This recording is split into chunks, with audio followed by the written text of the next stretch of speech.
Well, good morning. Well, we are in Mark chapter 8.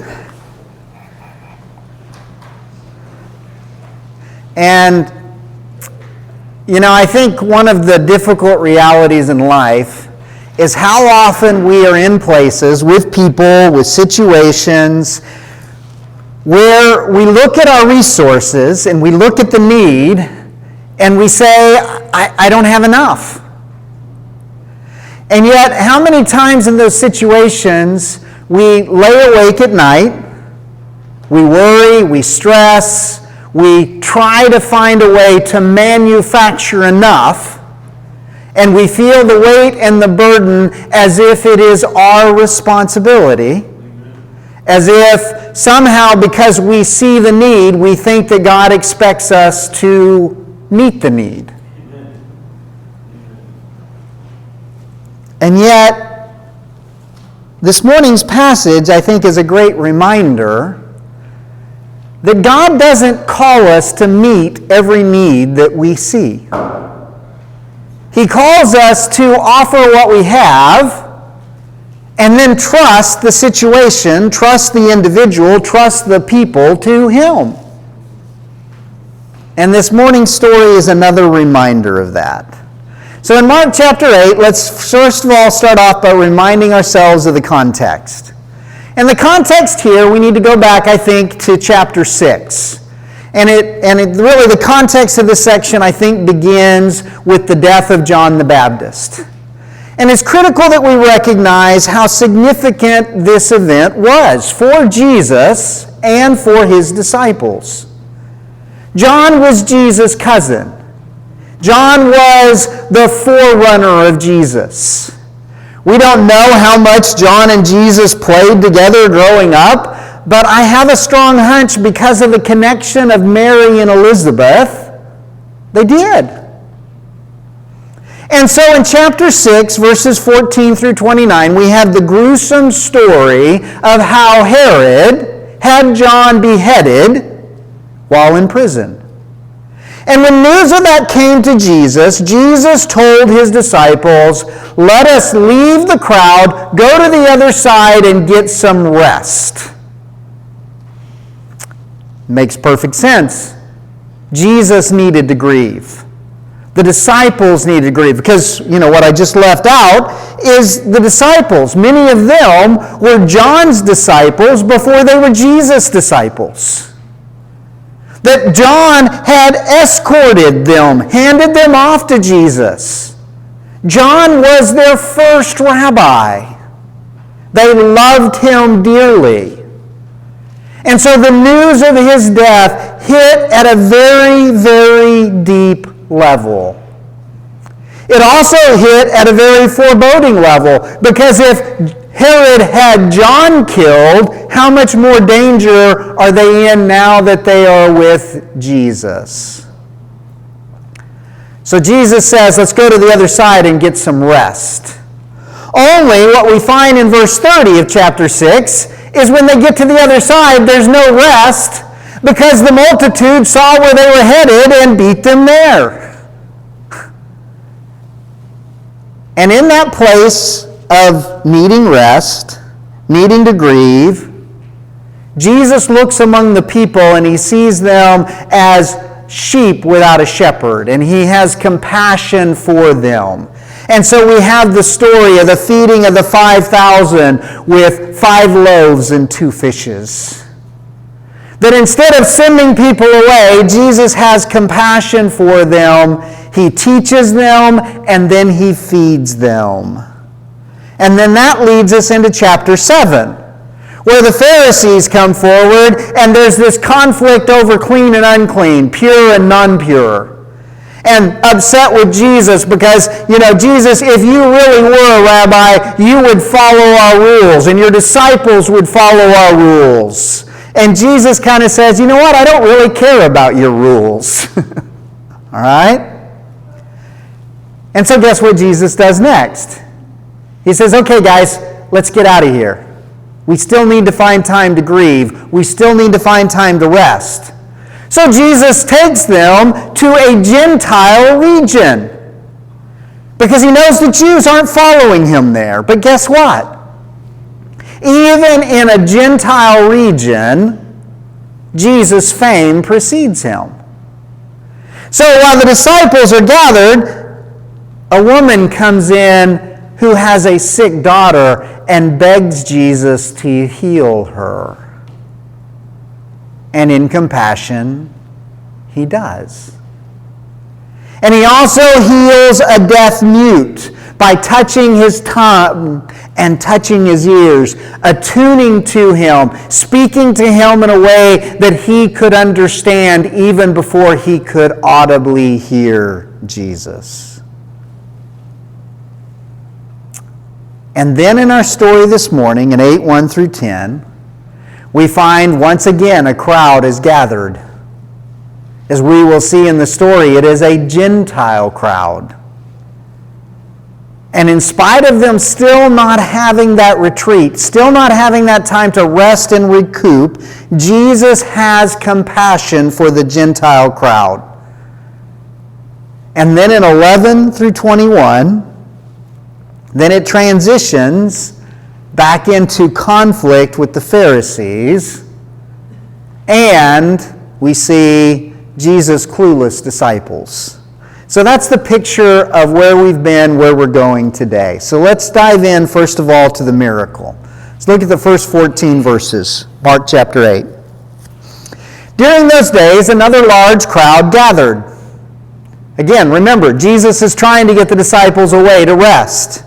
Since they had nothing to eat, Jesus called his disciples to him and said, I have compassion for these people. They have already been with me 3 days and have nothing to eat.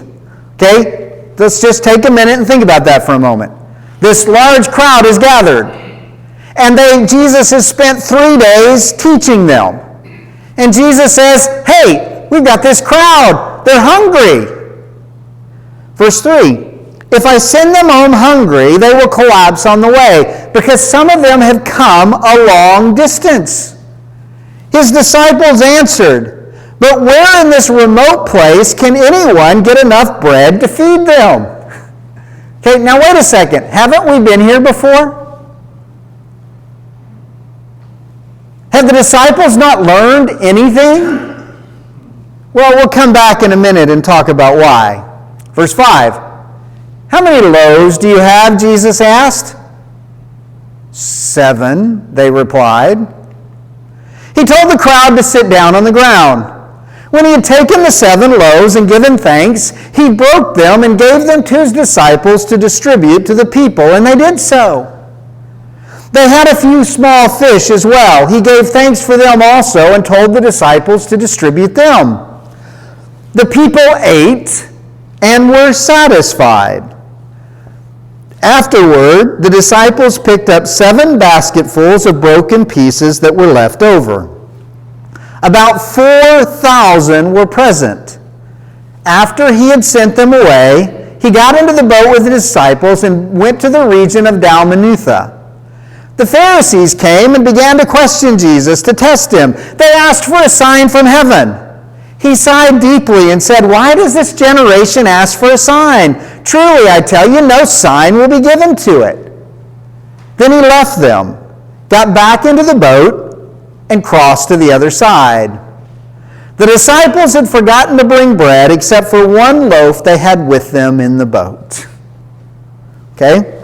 Back to our question. Why did the disciples not remember the feeding of the 5,000?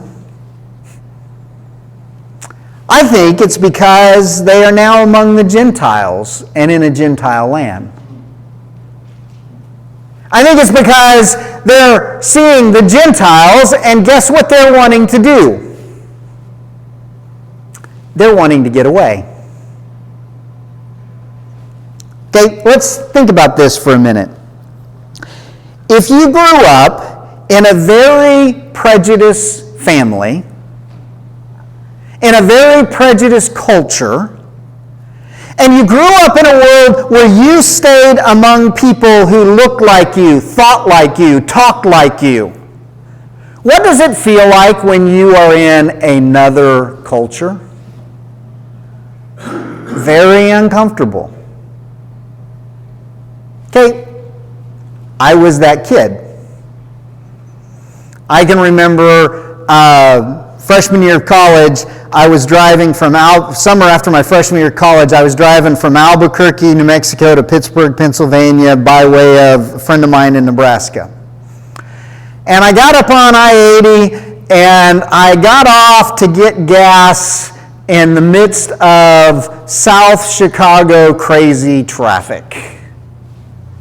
And I got off and realized that here this 19-year-old white kid who had never really had spent time in, amongst people of my color, of my persuasion, and I was in a very extreme black part of Chicago.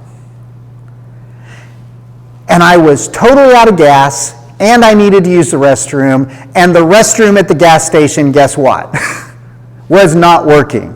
So not only did I have to go to the gas station, I had to go to I think it was a Church's Chicken place next door, and not buy anything, but just beg for the restroom. And guess what everything within me wanted to do?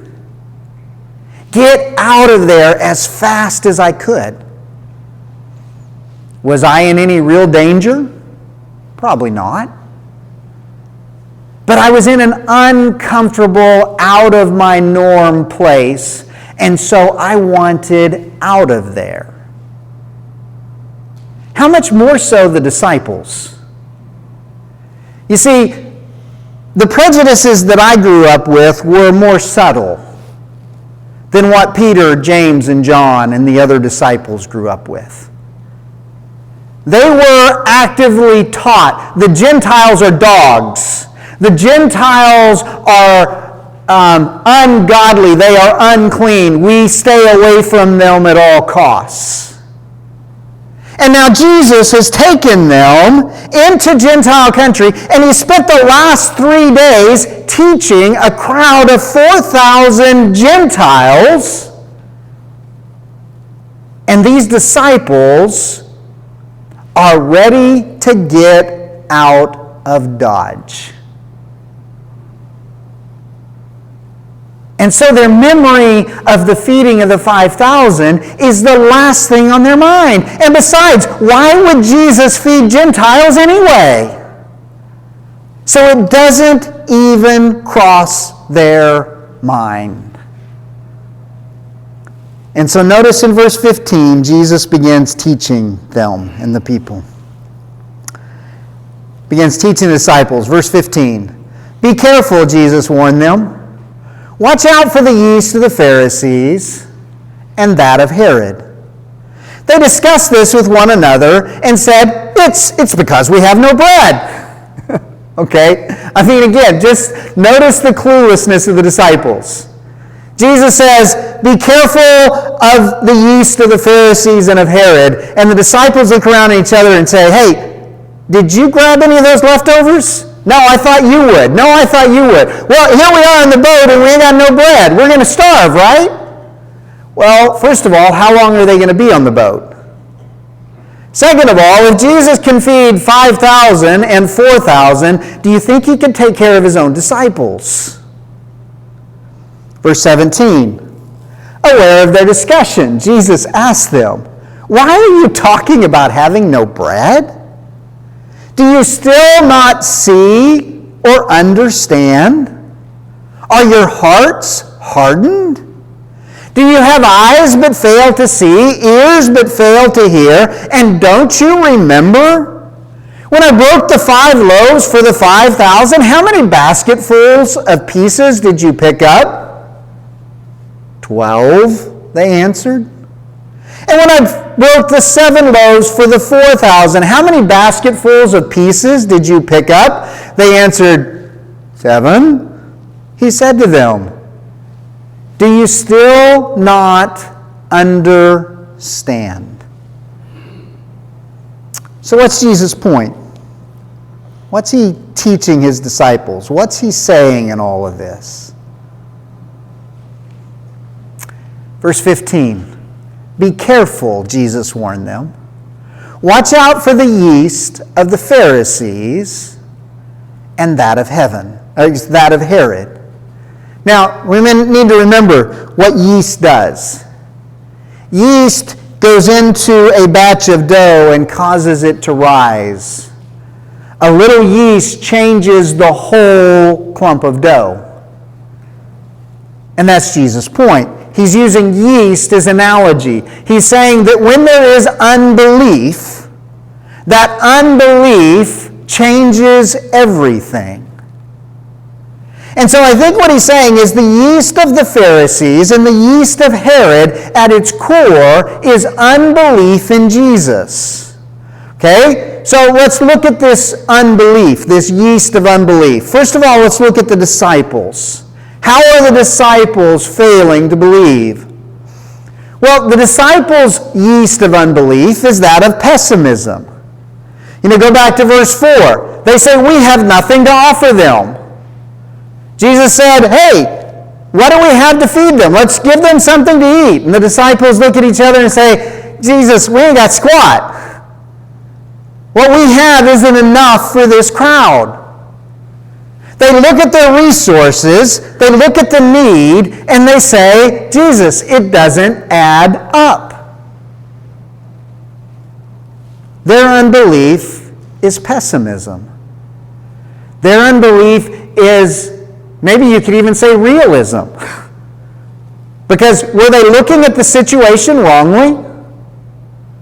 No, they accurately looked at it and said, Jesus, we don't have enough food to feed a multitude like this. But what are they forgetting? They're forgetting who they're with. So the disciples' unbelief is pessimism. Herod's unbelief, on the other hand, remember Jesus said, beware of the yeast of the Pharisees and of Herod. Herod's unbelief is that of secularism. Remember, Herod was a Jewish king.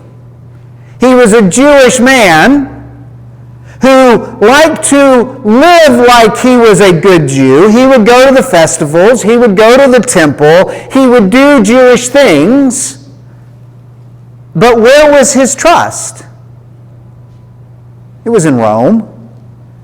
It was in Rome who backed him. It was in Rome who allowed him to reign as this puppet king. In other words, for Herod, it was a little bit of religion and a whole lot of the world. His unbelief was, yeah, okay, I'll take some religion, but what I really believe in, what I really trust, is Rome's protection and Rome's backing. And then third, I want us to see the unbelief of the Pharisees. And I want to see the Pharisees' unbelief in several levels. First of all, the Pharisaic unbelief comes in skepticism. Look back again at verses 11 through 13. The Pharisees came and began to question Jesus. To test him, they asked for a sign from heaven. He sighed deeply and said, why does this generation ask for a sign? Truly, I tell you, no sign will be given to it. Then he left them, got into the boat, and crossed to the other side. Pharisees show up and say, okay, Jesus, give us a sign. Prove to us that you are who you claim to be. Jesus, I think, scratches his head and he says, how many signs does it take? Did you not see me just feed a multitude? Were you there? Have you heard the story of me feeding the 5,000? What about me walking on the water, calming the sea, healing the blind, the deaf, the dumb, driving out demons? Jesus has been giving them sign after sign after sign after sign, and they're coming to him and they want a sign on demand. Jesus says, I'm not giving you a sign on demand. And he leaves them in their skepticism. But then secondly, it's important for us to see another sign of the Pharisees' unbelief was their protectionism. They wanted nothing to do with the Gentiles because they were unclean. Their lack of faith said, we can't be amongst anyone who isn't like us. Not only were the Gentiles unworthy, but Jews who didn't keep their rules to their standards were not worthy. And their solution was to purify their ranks by purging those who didn't make up their standards instead of trying to help. And so we have story after story in the Gospels of Jesus confronting the Pharisees who are taking religious rules and using them as clubs to beat over the common man. Their protectionism was part of their unbelief because they thought, we can fix it, and we have to protect from outside influences. But their third form of unbelief is traditionalism. Remember back in 7 verse 9, as Jesus was confronting them, he said, you have a fine way of setting aside the commands of God in order to observe your own tradition. You know, the words, we have never done it that way, that phrase goes back in almost every institution all the way back to the beginning. It's traditionalism, putting tradition above God's leading. And guess what, folks? Unfortunately, we have a long history of having our own yeast of unbelief. And our yeast of unbelief, I think we can parallel it with everything that we've read. And the first yeast of unbelief is that of pessimism. The belief that says, well, we don't have anything to offer them. We don't have enough. So much of the time, it is easy to look at our lack of resources, our lack of people, our lack of so many things, and feel like we don't have anything worthwhile to offer. Yet, do you realize that in every situation, in every moment, we have what they most need? We have Jesus. May not be what they're asking for. They may reject it. But what we most need is Jesus. And what Jesus calls us to do, excuse me, what Jesus calls us to do is what the disciples did. Bring what we have, trust it to Jesus, trust the need to Jesus, and stand back and watch what He does with it. It's not your job or my job to make what we have be enough. It's your job and my job to ask Jesus if He's calling us to offer what we have and let Him do with it what He wants to do with it. No, we don't have what people are often looking for. But we can provide a safe place where people can deal honestly with their struggles, encounter Jesus, and experience a touch of His grace. No, we probably can't pay their rent. We can't fix their broken marriage. We can't solve all their problems. But we can share with them what Jesus has done and is doing in our lives. And the enemy's always there telling us, well, that's nothing. However, Jesus fed 5,000 men plus women and children with 5 loaves and 2 fishes, and 4,000 with 7 loaves and a few fishes. So guess what? Maybe it's time we stop hiding behind what we don't have and instead trust God to do His amazing work by multiplying what He has given us when we give it back to Him to use as He chooses. Our task is to bring what we have, Put it in Jesus' hands and trust Him to do His miraculous work. Our task is to give people, give situations back to Jesus. God calls us to lay aside our pessimism and see what He can do when we offer what we have and look to Him to make it enough. But then next, we need to also face that, like Herod, one of our yeasts of unbelief is that of secularism. Our temptation is offering the people the world instead of Jesus. And that's one of my struggles with, quote, seeker-friendly churches. Yes, their desire is good, and please understand me, I think God is using them in many ways. They have a good desire many times to be a place that anyone can feel comfortable and welcome.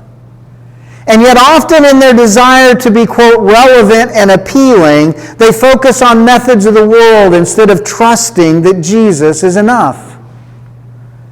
All the way back in 2003 when we were getting ready to start New Hope, I spent quite a bit of time reading about church plants and how to grow a, quote, successful church. Some of it was exciting to me. Much of it made me cringe. I knew it wasn't what God was calling us to do. Now granted, if we'd have done more of those things, we might have more people. But at what cost? You see, it's incredibly easy to focus on offering the world instead of Jesus. Even in our recovery ministry, it's easy to lose our focus and offer people humanistic ways and methods of change rather than pointing them to Jesus. Many years ago when I sent my recovery manual to Dr. Jim Wilder, maybe the most encouraging thing he said to me after reading it was that I'd provided a thoroughly Christian solution. Yet I have to admit that many times when I'm counseling with someone or leading groups, I'm tempted to rely on anything and everything other than Jesus. Case, for example, a number of years ago, I was on the phone with a wife of one of my guys who had just had another major crash. On the basis of, quote, recovery principles, the wife needed to protect herself and to get space from her husband. Yet she told me that the more she prayed about it, the more she sensed God was asking her to move towards Him, not away from Him. So question, what do we trust? Do we trust what we know? Or do we trust God's leading?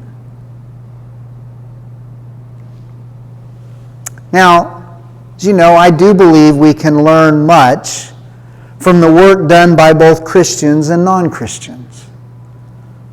This training I'm doing right now is a very secular training, and I'm learning a lot. However, I'm also reminding myself that the things I'm learning from a secular perspective need to be married with the offering of Jesus. A few weeks ago, Debbie was going back and forth to Oklahoma, so she got John Eldridge's new book, Resilient, on Audible, an audiobook of it. And she texted or called me, talk to me or whatever, I forget. She said, hey, you've really got to read chapter 5 of Resilient. And so I put it on while I was mowing. And I listened to the chapter, and then I listened to it again, and then I listened to it once, and then I started it again and listened through the rest of the book. And now I got to go back and finish the first couple chapters.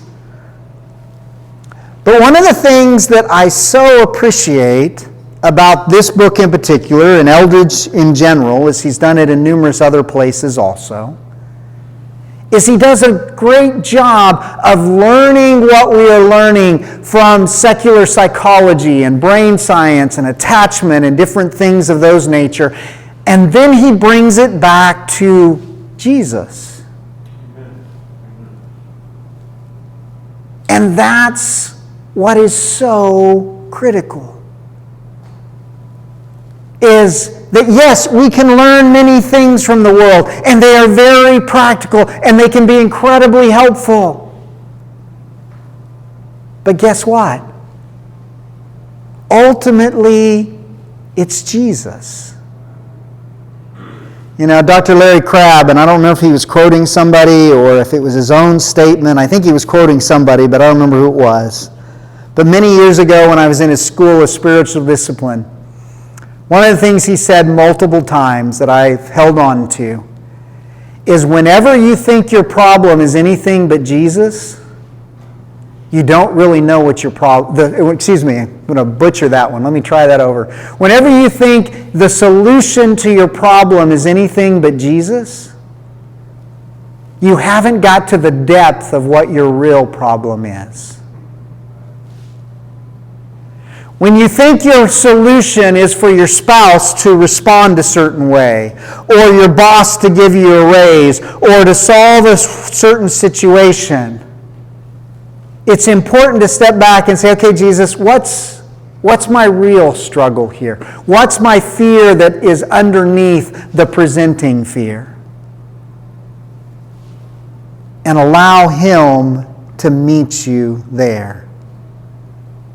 Because the answer to our problems is always Jesus. Now, please understand, this. I'm not saying this in some, spiritualized, spiritual bypass way of, yeah, you've got a problem, your marriage is falling apart, but isn't Jesus good kind of thing.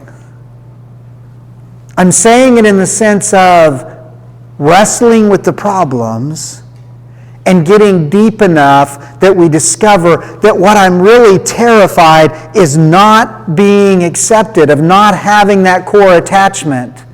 And guess what? What is the core attachment that's the only attachment that really will sustain us in life? It's our attachment with a God who loves us, delights in us, and is always glad to be with us. Another way that we often slip into secularism is when we offer ourselves instead of Jesus. Again, the temptation is to offer our strengths instead of trust God with our weaknesses. One of the very strong messages of the previous church I worked for was, come and learn from us how to make life work well. We have a system for raising our kids, working hard, and doing things right that will benefit you greatly. I mean, they had 6 steps to about everything. And it looks appealing, right? Especially if they have the trophies to make it look good. Except what's the inherent problem? Well, the problem's twofold. First of all, it overestimates where we really are. If I offer someone myself and says, look at my trophies and be like me, it's based on the mistaken notion that I've somehow arrived. And it completely underestimates how messy I really am. Second, it underestimates not just my mess, but their mess. If you really think you have enough to fix the mess of someone else's life, you obviously haven't been able to look deep enough to see how messy they really are. I guarantee you their mess is 100 times worse than it appears on the surface. Because that's how we all are. And I am not enough for your mess or anyone else's mess. The good news, however, is that Jesus is enough for my mess, for your mess, for everyone's mess.